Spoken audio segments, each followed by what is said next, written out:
پیر بھی ناراض ہو جائے تو ہمارا نقصان کر سکتا ہے، پیر راضی ہو جائے ہمارا فائدہ کر سکتا ہے، تو نفع نقصان اس کے ہاتھ میں مان کر انسان شرک اکبر کر کے ملت اسلام سے خارج ہو جاتا۔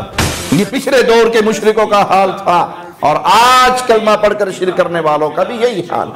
شریعت تو یہاں تک ہمیں پابند کر رہی ہے، نبی کریم صلی اللہ علیہ وسلم یہ سن کر ما شاء اللہ و شئت ناراض ہو گئے، غضبناک ہو گئے، اور فرمایا اجعلتنی للہ ندا، تو نے مجھے اللہ کا شریک بنا دیا۔ اگر آپ نے ان چیزوں کو، ان کالے کپڑوں کو، ان کالی ٹاکیوں کو، ان دھاگوں کو، ان منکوں کو، سیپیوں کو، گھونگوں کو، مندریوں کو، کڑوں کو، چھلوں کو سبب سمجھا تو یہ شرک اصغر ہے۔ صرف اللہ کو راضی کرنا مقصد ہے۔ اللہ اس دین کی خدمت کے ذریعے آپ کے دنیا کے مسائل حل کر دے، یہ اس کی رحمت ہے۔ ہر لمحہ قرآن اور سنت کا ترجمان، فضیلت الشیخ توصیف الرحمن۔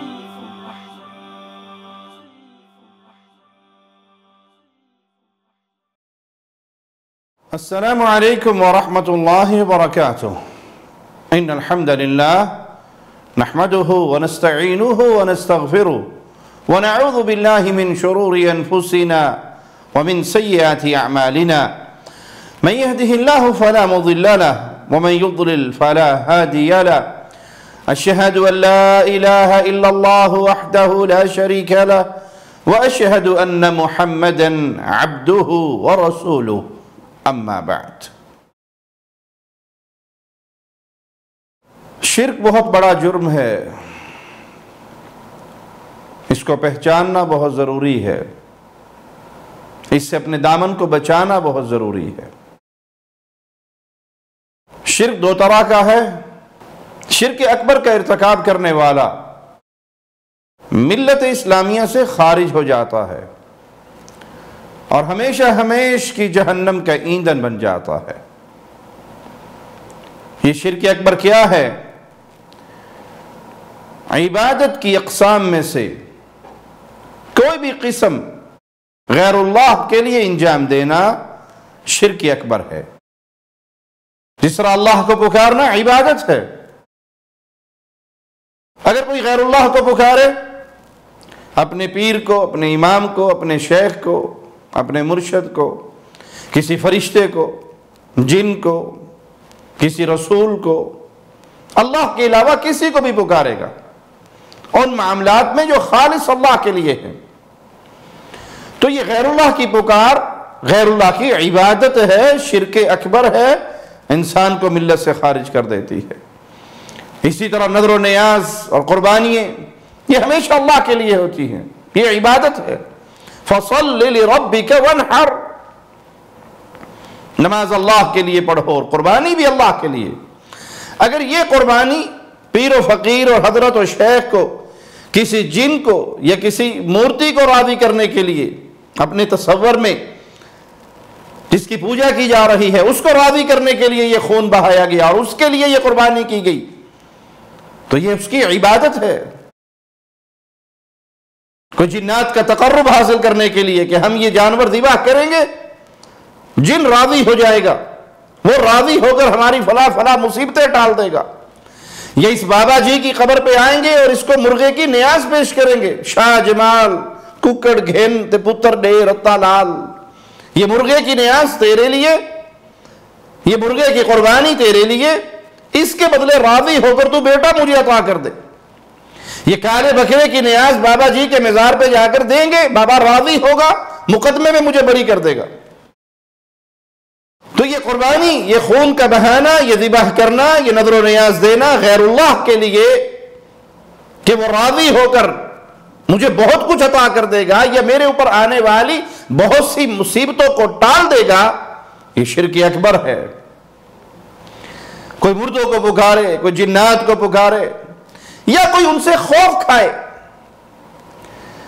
مردوں سے خوف کھائے۔ یہ بابا جی کی اگر نیاز نہ دی یا پیر صاحب کی 11ویں کا دودھ ہم نے نہ دیا، یہ ہماری بھینس مار دے گا، یا ان کی سہیلی سرکار کے سامنے سے ہماری گاڑی گزر رہی ہے، اگر صبح صبح ان کو نیاز پہ کچھ نہ دیا گیا، ان کے نام پر، ان کی سبیل پہ کچھ نہ دیا گیا، ہماری گاڑی ایکسیڈنٹ ہو جائے گا، بابا چلتی گاڑی کو الٹ دے گا، یا ہمارا کوئی بھی بیڑا غرق کر دے گا، کوئی بھی نقصان کر دے گا۔ وہ پیر گھوڑے شاہ کی قبر کا مشہور جھوٹا واقعہ ہے کہ وہاں سے اگر کوئی چوری کی نیت سے کوئی گھوڑا اٹھا لے یا اس گھوڑے کو توڑ دے تو بابا اس کے بچوں کا بیڑا غرق کر دیتا ہے، مار دیتا ہے، بیماریاں ڈال دیتا ہے اس میں۔ تو یہ مردوں کا خوف، وہ مردے جن کے اختیار میں کچھ نہیں، وہ قبر کے نیچے جا کر مٹی میں دفن ہو چکے ہیں، ولی اللہ ہے تو وہ جنت کے باغ میں ہیں، اور اگر ماجرا الٹ ہے تو تب بھی معاملہ اس کا اللہ کے ساتھ ہے، اختیار اس کا ختم ہو چکا ہے، اس کے پلے میں کچھ نہیں ہے، اس کے اختیار میں کچھ نہیں ہے۔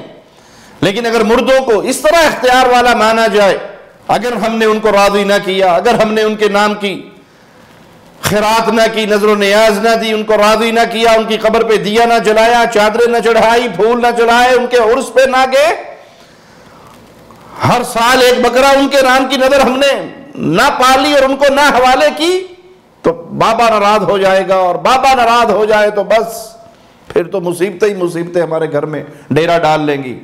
یہ ایسا خوف ہے جو اللہ کی عبادت میں اس مردے کو شریک کر رہا ہے۔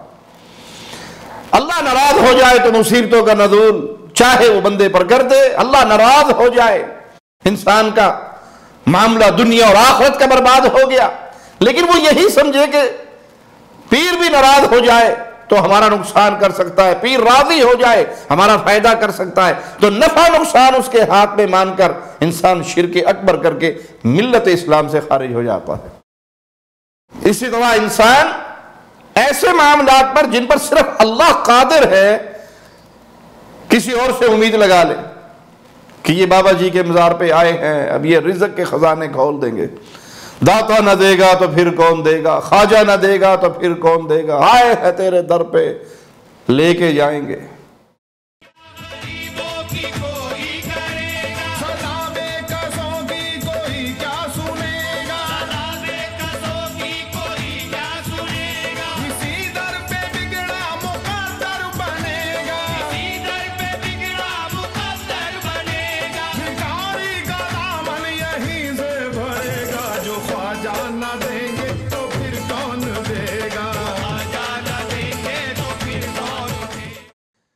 یہ بابا ہماری ضرورتیں پوری کرتا ہے، یہ مصیبتوں اور بلاؤں کو ٹالتا ہے۔ اگر اس عقیدے سے آ کر کسی مردے کی قبر پہ آپ نے حاضری دی، اس نیت سے آپ اس مزار پر پہنچے، اس بابے کی قبر پر آئے، ان معاملات میں ان کو قادر سمجھا جو معاملات ایک اللہ کے اختیار میں ہیں، یہ تو فوت ہو گئے، دنیا کا کوئی مسئلہ ان کے کنٹرول میں ہے ہی نہیں، تو گئے اگلے جہاں۔ اولیاء اللہ اگر سفارش کریں گے وہ بھی قیامت کے دن اللہ کے اذن سے، مرنے کے بعد ان کے پلے میں کچھ نہیں، یہ ڈیڈ باڈی ہے، یہ بے اختیار ہے، یہ اتنے لاچار و مجبور ہو کر دنیا چھوڑ کر گئے کہ اپنی طہارت اور استنجا نہ کر سکے، اپنا کپڑے اپنے نہ اتار سکے، اپنا کفن نہ پہن سکے، مر کر چار کندھوں کے محتاج ہو کر قبر تک پہنچے اور پھر اس قبر میں اتارے گئے اور قبر بند کی گئی۔ لیکن کوئی یہ سمجھے کہ یہ بابا جی اب نیچے جا کر سارا کچھ دیکھ رہے ہیں، ان کو پکارو تو یہ ملکوں کی مدد کے لیے جنگوں میں پہنچ جاتے ہیں، یہ مصیبتیں دور کرنے کے لیے پہنچ جاتے ہیں، یہ آزمائشیں ٹالنے کے لیے آ جاتے ہیں، یہ بموں کو کیچ کر کر کے دریا راوی میں پھینک دیتے ہیں۔ تو مصیبتیں اور بلائیں ٹالنے کا یہ عقیدہ ان مردوں کے ساتھ رکھ کر انسان شرک اکبر کا ارتکاب کرتا ہے، اور یہ جرم کوئی چھوٹا جرم نہیں ہے، اور یہ جرم آج پیروں کے، بزرگوں کے، بابوں کے مزارات پر کھل کے ہو رہا ہے، تھوک کے حساب سے ہو رہا ہے۔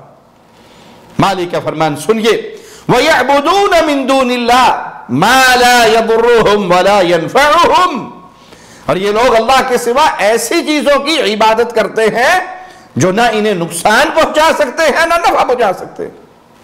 وہ مشہور قصہ سانگلہ ہل کا آپ نے سنا ہوگا کہ پیر واحد سرکار نے ایک درخت اپنے مزار پہ اگایا تھا۔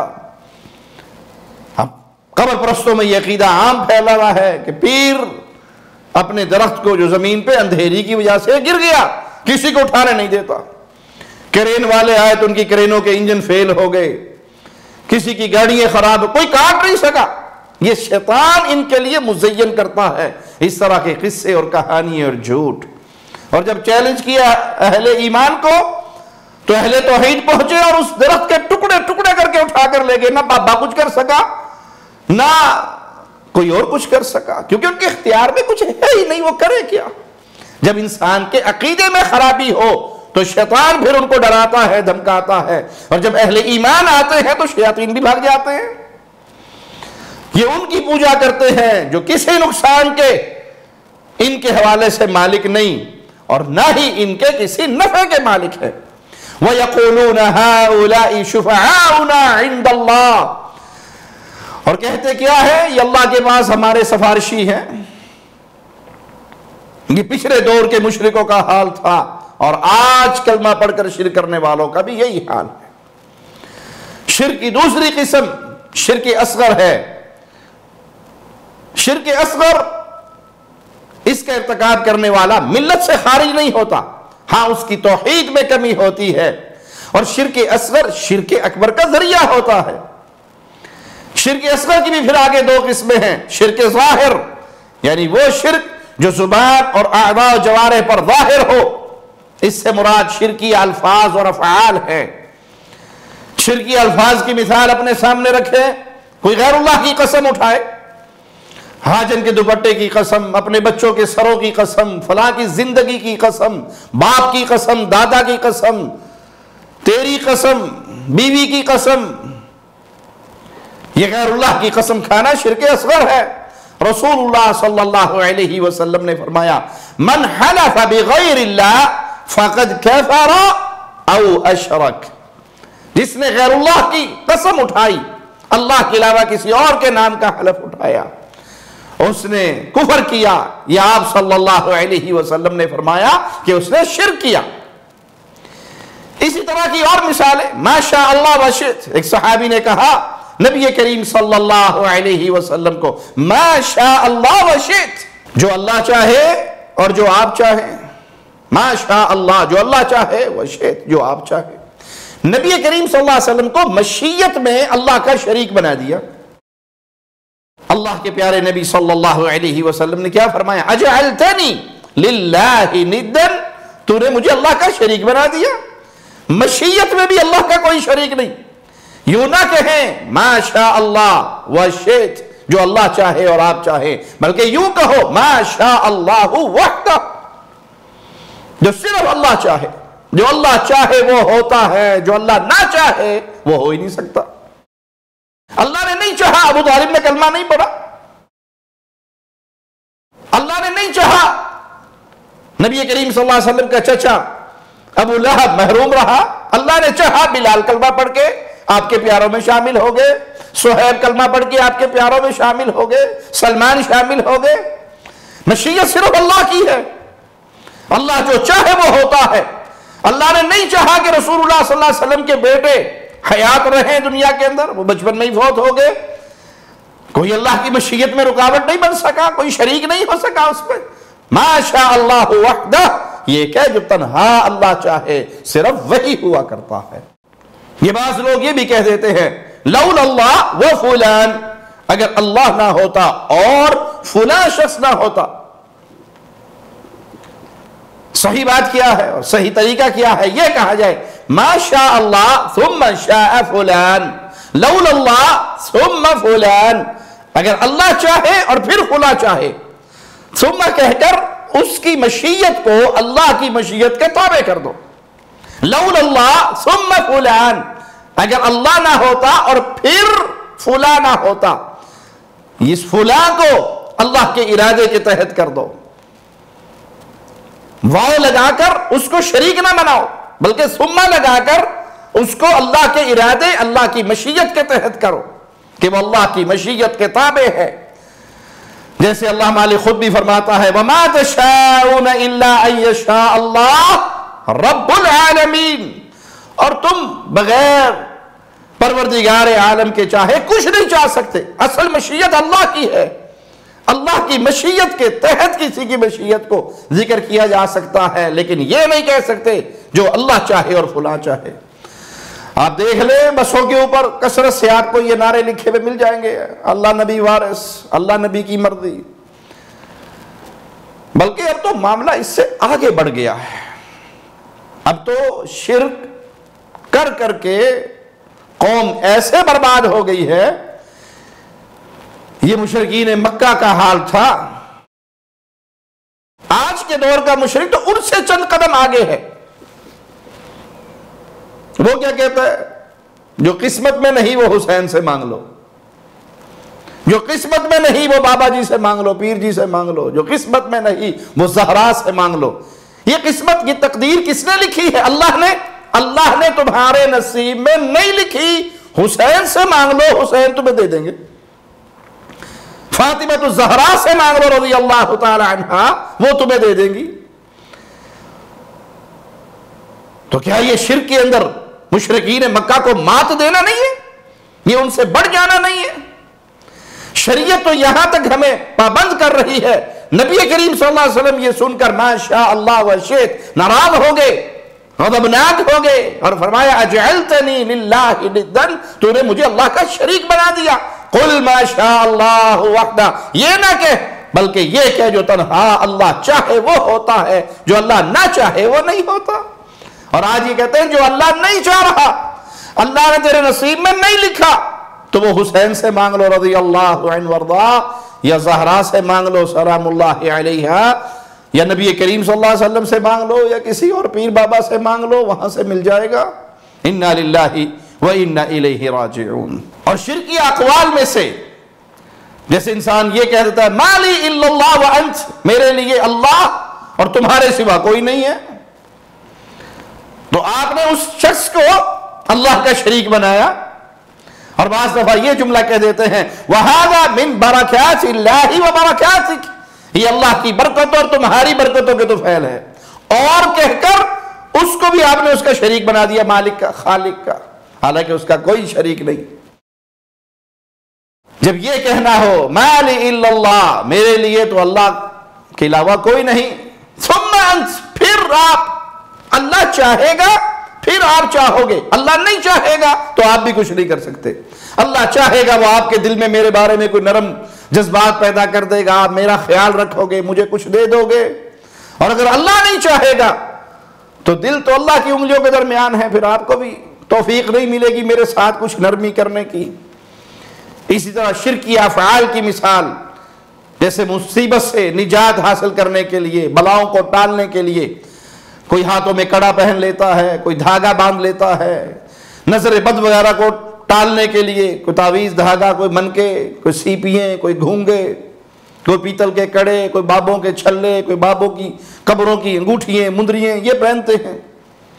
اگر ان اعمال کے ساتھ آدمی یہ اعتقاد رکھے کہ یہ بلاؤں کو ٹالنے کا سبب ہے, مصیبتوں کو دور کرنے کا سبب ہے, پھر تو یہ شرک اصغر ہے. اور اگر یہ عقیدہ رکھے کہ نہیں, ان چیزوں کی وجہ سے, ان چیزوں کے کمال کی وجہ سے میرے اوپر کوئی مصیبت نہیں آتی, یہ بذات خود مصیبتوں کو دور کرتے ہیں, تو پھر یہ شرک اکبر ہے, کیونکہ یہاں پر امید غیر اللہ سے لگ گئی. اگر آپ نے ان چیزوں کو, ان کالے کپڑوں کو, ان کالی ٹاکیوں کو, ان دھاگوں کو, ان منکوں کو, سیپیوں کو, گھونگوں کو, مندریوں کو, کڑوں کو, چھلوں کو سبب سمجھا تو یہ شرک اصغر ہے, کیونکہ اللہ نے ان کو سبب بنایا ہی نہیں. لیکن اگر آپ نے سمجھا کہ بس یہ پہن لیا, اب یہ کڑا بذات خود, یہ امام ضامن بذات خود مصیبت کو قریب نہیں آنے دے گا, یہ پیر کی انگوٹھی بذات خود اس میں یہ کمال ہے, بابا جی کے پتھر میں, اس کڑے میں, اس چھلے میں, اس مندری میں, اس انگوٹھی میں یہ قوت ہے, یہ طاقت ہے کہ اب مجھے نظر بد نہیں لگے گی. آپ نے اس کو خود یہ قوت دی, یہ طاقت دی, یا آپ نے غیر اللہ سے امید لگائی اور آپ شرک اکبر کے اندر داخل ہو گئے. اسی طرح شرک خفی, دوسری قسم پوشیدہ شرک, یہ شرک ارادوں اور نیتوں کا شرک ہے. اللہ ہمیں محفوظ فرمائے. ریاکاری, شہرت کی طلب, جیسے کوئی انسان عمل کرتا ہے, اس عمل کے لیے اللہ کو راضی کرنا چاہتا ہے, اس کا تقرب چاہتا ہے اس عمل کے ذریعے. لیکن اگر کسی عمل کے لیے لوگوں کو راضی کرنا مقصود ہو گیا، یہ شرک خفی ہے، یہ ریاکاری کا شرک ہے جو انسان کو ہلاک کر دیتا ہے. کوئی انسان لمبی نماز پڑھے کسی کو دکھلانے کے لیے، کوئی صدقہ خیرات کرے اپنی تعریف کروانے کے لیے، کوئی بلند آواز سے ذکر و اذکار کرے لوگوں کے اندر بڑا نیک مشہور ہونے کے لیے، اونچی آواز سے تلاوت کرے تاکہ لوگ اس کی تلاوت سنیں اور اس کی تعریف کریں، اس کے مداح بن جائے، یہ بڑی پیاری آواز ہے.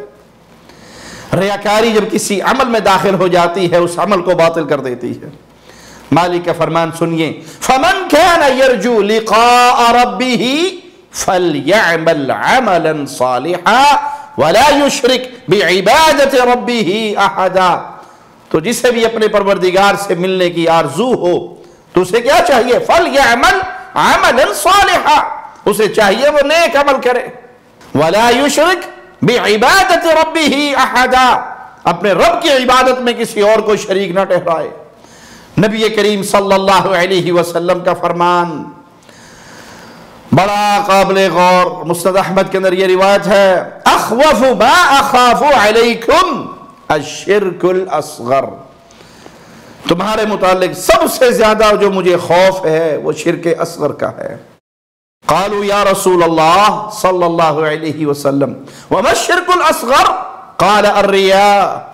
صحابہ نے پوچھا اللہ کے پیارے حبیب صلی اللہ علیہ وسلم یہ شرک اصغر کیا ہے؟ تو آپ نے فرمایا ریاکاری، دکھلاوا. وہ دکھلاوا کسی چیز میں ہو، وہ جہاد کے اندر ہو اور بندہ قتل ہو جائے، شہید ہو جائے، نیت یہ ہو کہ میرے چرچے ہوں گے، میری وصیتیں چھپیں گی، لوگوں میں بڑے دھوم دھام سے میرے جنازے ہوں گے، مجھے بڑا بہادر کمانڈر کہا جائے گا، مجھے بڑا بہادر کہا جائے گا، مجھے کمانڈر کہا جائے گا، مجھے صف اول کا لڑنے والا، موت سے نہ ڈرنے والا، اس طرح کی باتیں ہوگی، یہ شہادت کا عمل بھی گیا. کوئی قاری قرآن ہو، کوئی عالم ہو، اور وہ سارا کچھ یہ اپنی صرف شہرت کے لیے، لوگوں کو راضی کرنے کے لیے کر رہا ہو، برباد ہو گیا. کوئی سخی ہو، کوئی جواد ہو، مال خرچ کرنے والا ہو، نیت یہی ہو لوگ میرے چرچے کریں، لوگ میری تعریفیں کریں، تو وہ برباد ہو گیا. تو پیارے بھائی، جس عمل کے اندر ریاکاری آ جائے وہ عمل تباہ و برباد ہے. اور اگر انسان کے دل میں دنیاوی لالچ ہو اور دنیاوی لالچ کے خاطر کوئی نیکی کر رہا ہے، جیسے کوئی شخص حج کرتا ہے لیکن مال و دولت کی نیت ہے اس کی، کوئی امام ہے دینی کام کر رہا ہے، نماز پڑھنا پڑھانا دین کا کام ہے، کوئی آپ کی خدمت کر دے، اللہ کا بڑا کرم، لیکن آپ کا مقصد یہ ہو کہ اس ذریعے سے روٹی کمانی ہے. یہ عالم بنتا ہے، شرعی علم حاصل کرتا ہے، اور اس کے پیچھے نیت یہ ہے کہ مولویوں کے بارے میں آ رہے ہیں، ان کو بہت کچھ ملتا ہے تو چلو ہم بھی مولوی بن جاتے ہیں. تو علم حاصل کرنے کا مقصد اللہ کو راضی کرنا نہیں، مال دولت، امام مسجد بننے کا مقصد اللہ کو راضی کرنا نہیں، بلکہ مقصد یہ ہے کہ دنیا کیسے کمائی جائے، اس ذریعے سے دنیا کمائی جائے. تو پھر سمجھ لیجئے یہ بربادی کا سودا کیا ہے، یہ ہلاکت کا سودا کیا ہے. رسول اللہ صلی اللہ علیہ وسلم کا فرمان سنیے، تعیس عبد دینار، ہلاک و برباد ہوا دینار کا بندہ. دنیا کی طلب میں مرنے والا، اس کے لیے اس سے بڑی بدنصیبی کیا ہے کہ اسے کہا گیا ہے دینار کا بندہ. اور جو اللہ کے لیے کام کرے وہ تو اللہ کے بندے، عباد اللہ، اللہ کے بندے، مخلصین، خالص، ایک اللہ کو راضی کرنے والے. کہا اللہ کا بندہ اتنی عظیم نسبت، اور کہا عبد دینار، وتعیس عبد درہم، درہم کا بندہ ہلاک و برباد ہوا. تعیس عبد الخمیصہ، دھاری دار چادر کا بندہ ہلاک و برباد ہوا. تعیس عبد الخمیلہ، ہلاک و برباد ہوا نقش و نگار والی چادر کا بندہ، یعنی دنیا کے پیچھے دوڑنے والا، کپڑوں کے پیچھے، پیسوں کے پیچھے، مال و دولت کے پیچھے. اس کی حالت کیا ہے؟ ان اعطیا رضیا وان لم یعطا سخطا، اس کو دو تو راضی، اس کو نہ دو ناراض. مل گیا تو بڑا راضی ہے، سیزن بڑا اچھا لگ گیا جی، تراویح پڑھائی تھی اتنے پیسے مل گئے، تراویح پڑھائی کچھ ملا ہی نہیں، جمعہ پڑھائے تھے اتنے پیسے مل گئے، جمعہ پڑھایا کچھ دیا ہی نہیں۔ اللہم لا تجعلنا منہم ولا معاہم ولا فیہم، اللہ اپنی رحمت سے ہمیں اس دنیا پرستی کے فتنے سے بچا لے کہ پیسے ملے تو راضی، پیسے نہ ملے تو ناراض۔ حالانکہ آپ کی تبلیغ کا، آپ کی تقریر کا، آپ کے قرآن پڑھنے کا، امامت کروانے کا، دین سیکھنے کا، اس کا مقصد کیا ہے؟ میں نے تقریر کی، تبلیغ کی، لوگ راضی نہیں، اللہ راضی ہو، اللہ عطا کر دے، وہ فریضہ سر انجام ہو جائے، وہ جو میرے کندھوں پہ ذمہ داری ہے منہج نبوت کی، پیارے نبی صلی اللہ علیہ وسلم کی دی ہوئی ذمہ داری، اس دین کو آگے پھیلانے کی، بلغوا عنی ولو آیہ، وہ ادا ہو جائے۔ یہ مقصد نہیں، مقصد یہ ہے کہ یہ بڑی مسجد ہے، یہاں سے پیسے اچھے ملیں گے، یہ بڑا فلاں جگہ ہے، پیسے نہیں ملے تو دین کا کام ختم، تبلیغ کا کام ختم، قرآن پڑھنے پڑھانے کا کام ختم۔ تو مقصد حیات کیا ہے؟ پیسے اکٹھے کرنا۔ تو اللہ کے نبی صلی اللہ علیہ وسلم نے کیا کہا اس کو؟ درہم کا بندہ، دینار کا بندہ، کپڑوں کا بندہ، چادروں کا بندہ، اسے دیا جائے تو راضی ہے، نہ دیا جائے تو ناراض ہے۔ تو یہ نیتوں کی اصلاح کی بڑی شدید ضرورت ہے۔ علامہ ابن قیم رحمہ اللہ فرماتے ہیں ارادوں اور نیتوں میں شرک کا وجود ایسا سمندر ہے جس کا کوئی ساحل نہیں، اور اس سمندر سے بچنے والے، اس فتنے سے بچنے والے بہت تھوڑے لوگ ہوں گے۔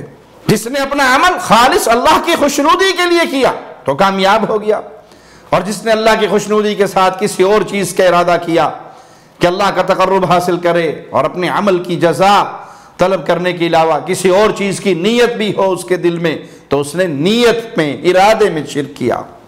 اور اخلاص یہ ہے کہ بندہ اپنا سارا عمل، اقوال و افعال، ارادہ و نیت، یہ سب ایک اللہ کے لیے، اللہ کی ذات کے لیے خاص کر لے، صرف اللہ کو راضی کرنا مقصد ہے۔ اللہ اس دین کی خدمت کے ذریعے آپ کے دنیا کے مسائل حل کر دے، یہ اس کی رحمت ہے۔ آپ کا کچن رن رہے، یہ اس کی رحمت ہے، اس کا فضل ہے۔ آپ کا مقصد اللہ کے دین کی خدمت ہے، اور یہی وہ حنیفیت ہے جس کو چمٹنے کا ہمیں اسلام نے حکم دیا۔ یہی ملت ابراہیمی ہے جس کے اختیار کرنے کا اللہ مالک نے اپنے بندوں کو حکم دیا۔ وَمَن يَبْتَغِ غَيْرَ الْإِسْلَامِ دِينًا، جو شخص اسلام کے سوا کسی اور دین کا متلاشی ہو، فَلَن يُقْبَلَ مِنْهُ وَهُوَ فِي الْآخِرَةِ مِنَ الْخَاسِرِينَ، اس کا وہ دین قبول نہ کیا جائے گا اور آخرت میں وہ نقصان پانے والا ہوگا۔ یہی ہے وہ ملت ابراہیمی کہ آپ سب سے منہ موڑ لیں اور ایک اللہ کو راضی کرنے کے لیے، ایک اللہ کو خوش کرنے کے لیے اپنے اعمال کریں، آپ کے ارادے میں، آپ کی نیت میں اللہ کی رضامندی ہو۔ اور بڑا ہی بے وقوف ہے وہ شخص جو نیکیے کرے، مقصد اللہ کو راضی کرنا نہیں، دنیا کو راضی کرنا ہے۔ دنیا کیا دے دے گی آپ کو؟ اللہ راضی ہوگا تو دنیا و آخرت سنور گئی، اور اللہ ناراض ہو گیا تو دنیا و آخرت برباد ہو گئی۔ تو پیارے بھائی، شرک اکبر اور شرک اصغر، ان دونوں کو اچھی طرح سمجھ لیجئے۔ شرک اکبر کا ارتکاب کرنے والا اسلام سے، ملت سے خارج ہو جاتا ہے۔ شرک اصغر کرنے والا ملت سے خارج نہیں ہوتا، لیکن اس کی توحید کے اندر نقص اور کمی پیدا ہو جاتی ہے۔ شرک اکبر کرنے والا ہمیشہ ہمیشہ جہنمی اور جہنم کا ایندھن ہے، اور شرک اصغر کرنے والا اگر جہنم میں داخل ہوا تو وہ ہمیشہ ہمیشہ جہنم میں نہیں رہے گا۔ شرک اکبر تمام اعمال کو برباد کر دیتا ہے، جبکہ شرک اصغر تمام اعمال کو برباد نہیں کرتا، بلکہ ریاکاری اور دنیاوی غرض جس عمل میں شامل ہو وہی عمل ضائع برباد ہوتا ہے۔ شرک اکبر مشرک جان و مال کو حلال کر دیتا ہے، جبکہ شرک اصغر سے اس کے جان و مال حلال نہیں ہوتے۔ اللہ ہمیں شرک اکبر سے بھی بچائے اور شرک اصغر سے بھی بچائے۔ خالص موحد بندوں میں، مخلصین میں اللہ ہمیں شامل فرمائے، زندہ رکھے تو ایمان کی بہترین حالت پہ رکھے، موت دے تو اس حال میں وہ مولا ہم سے راضی ہو، ہم اپنے اللہ سے راضی ہوں۔ اقول قولی ھذا واستغفر اللہ لی ولکم ولسائر المسلمین۔ ہر لمحہ قرآن اور سنت کا ترجمان، فضیلت الشیخ توصیف الرحمن.